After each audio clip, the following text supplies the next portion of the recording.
It ain't your problem. You want us to help you get down there, man, or what? I got it. Okay. It's my fault. What happened? My fault. I'll give it to you when it's respected. On a crisp October evening in 2023, the quiet hum of Appleton, Wisconsin, life was broken by a violent crash. The call to dispatch was urgent. A single vehicle rollover on a highway on-ramp.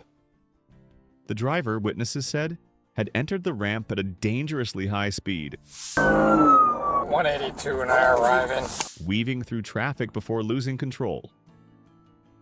The truck slammed into an embankment, flipped onto its side, and came to a rest in a cloud of dust and smoke. The driver's name was Nathan, just 24 years old, but already a familiar face to local law enforcement. His driving record was marred by 3 prior convictions for operating while intoxicated, and he was already out on bond for 2 active cases. His release conditions were crystal clear. Commit no new crimes. That night, though, those conditions became just another line in his long list of ignored warnings. When the first officers arrived, they were greeted by the sight of bystanders clustered around the overturned truck.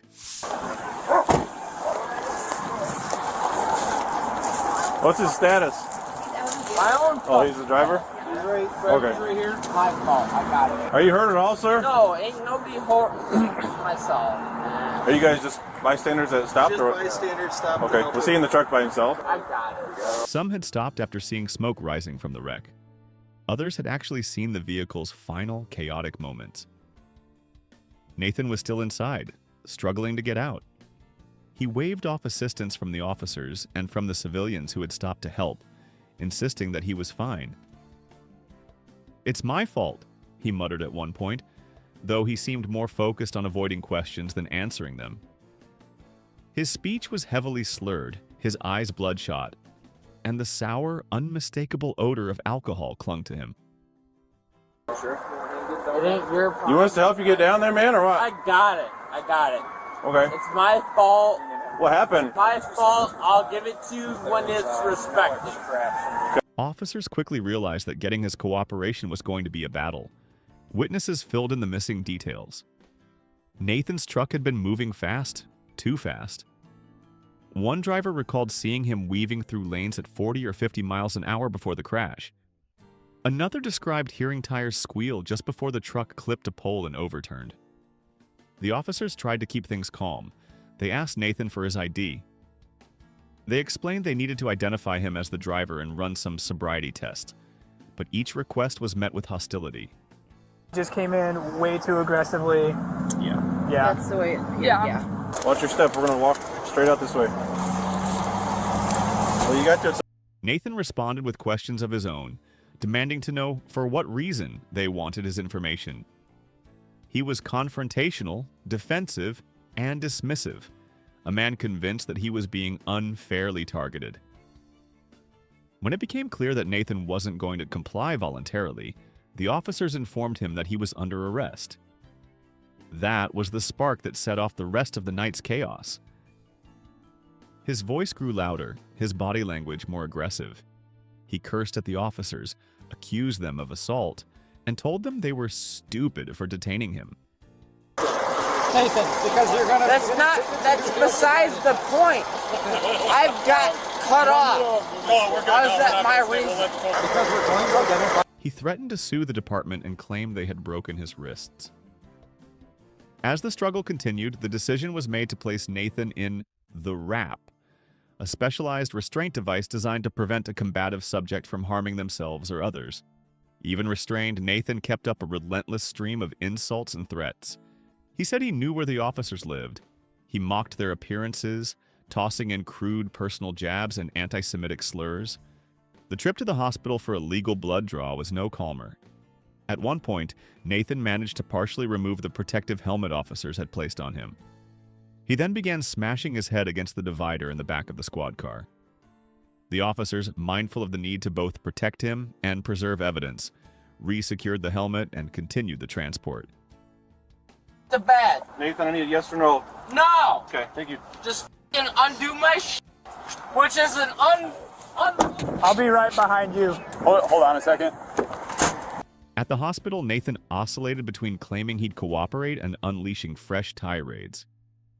He accused officers of lying, belittled their appearances, and made inappropriate personal comments to both police and medical staff.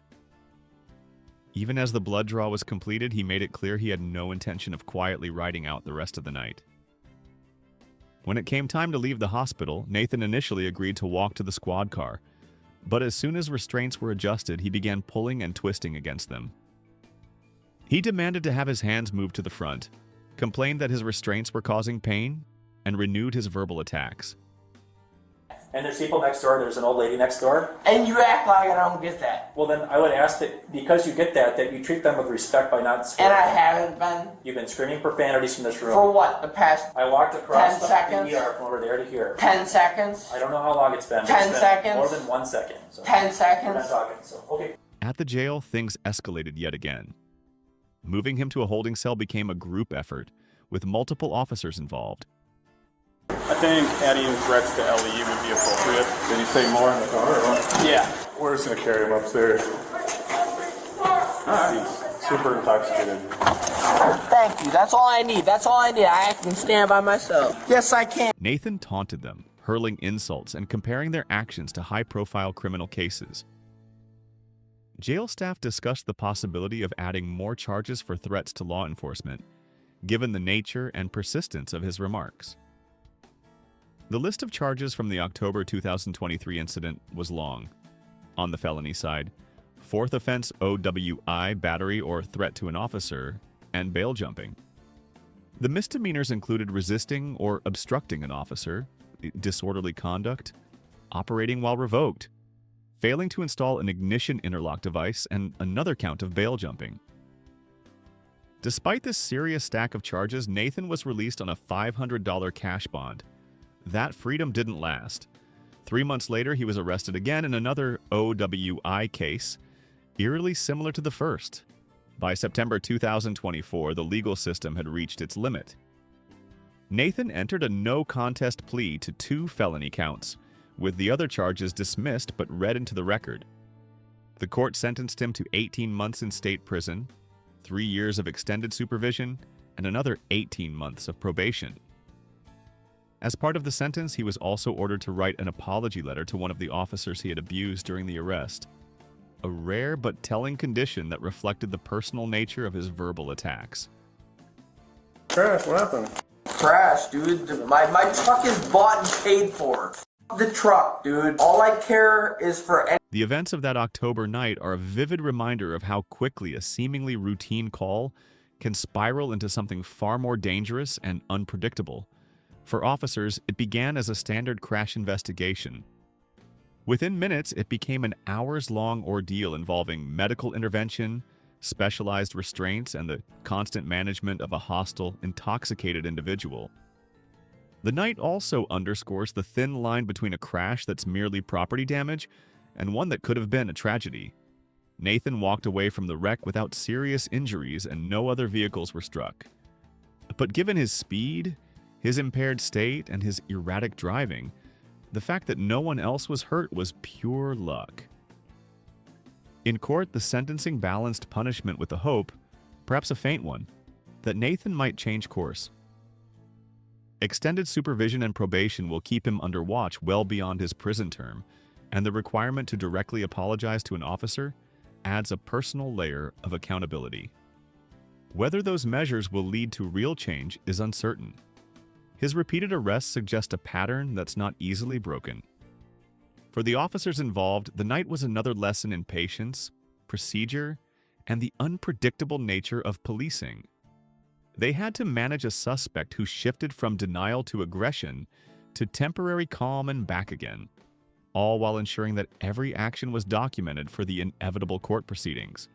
Body cameras, clear communication, and specialized equipment like the wrap were essential in keeping the situation from turning worse. In the end, Nathan's October 2023 arrest became more than just another incident report.